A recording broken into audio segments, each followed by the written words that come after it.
This video is part of my Lead to Deal Academy, which is a free Skool community that you can join using the link down below. It's for business owners looking to learn lead generation, agency owners, or entrepreneurs, where I teach all of the modules you'll find in these videos on there. We have weekly calls where we check in with each other and give tips to one another. So as I said, you can join using the link down below, but let's get into the video. In this module, I'm going to teach you the basics of automation, and I'm going to show you some recipes and some templates that are already on GoHighLevel that you can use, but also I'll show you how to set up one from scratch.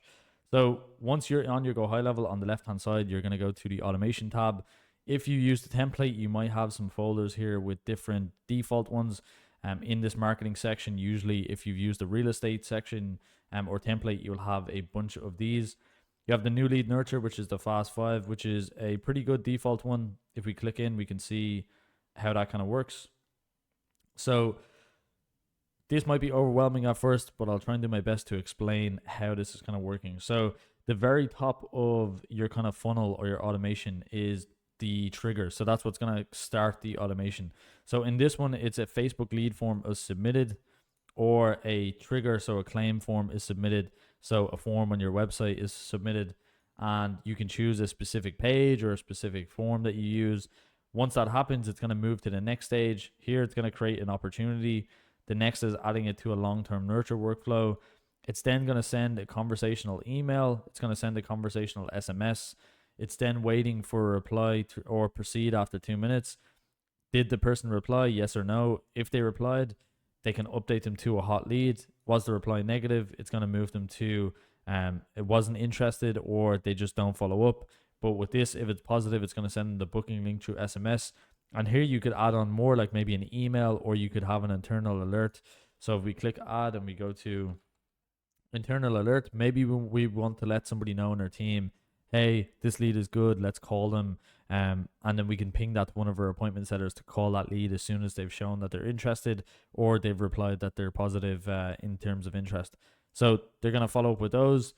On the right hand side, you'll see if they didn't reply, do a call connect, then do a voicemail, wait 1 day, and then send them an SMS. These can go on for as long as you want, so your automation can be as long as you want it to be. Maybe you want to do more SMS, you want to do more emails, you want to do more phone calls. This will allow you to follow up with all of those inside of here, so you can just keep adding more and more automation steps. These can get quite overwhelming. I do recommend also splitting them into different automations. Don't do everything in one automation. If you can make a simple one, make a simple one. If you want to make a really in-depth one, like the new lead nurture, you can do that also. Appointment confirmation and reminders, I usually do that in the calendar setting, but this just gives you more options when it comes to SMS, email, call connect. Letting your team members know, this is going to let you do a lot more with that. And then you just have more in the default or the templated ones that come with the real estate template. So I'll show you some recipes again. So you have a bunch in here that you can choose from. You can select, and it's going to give you the recipe, and you can actually use it, or you can start from scratch. So I'll show you a quick way. If we click not select recipe, if we click start from scratch. So now we have a new workflow. Let's quickly we'll just call it move lead. New trigger. We can say lead form submitted. Any page. Let's do an internal alert. So we want to let the team know that a new lead has came in. Email. We could then put in all the information from the lead, or we could do an SMS, but usually I do an email. And we can say, I'm not going to do it now, but you'll have all of the contact values. So full name has just completed our lead form.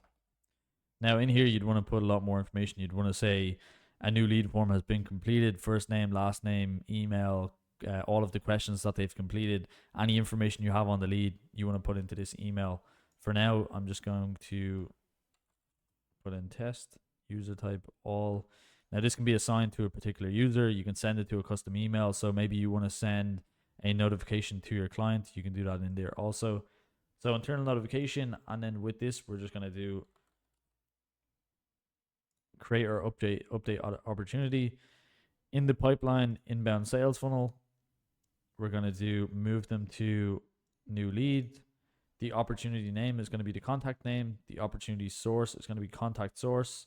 And the value, now this would be whatever your default value is in your business. Maybe that is 0 because the lead is not really valuable in the beginning.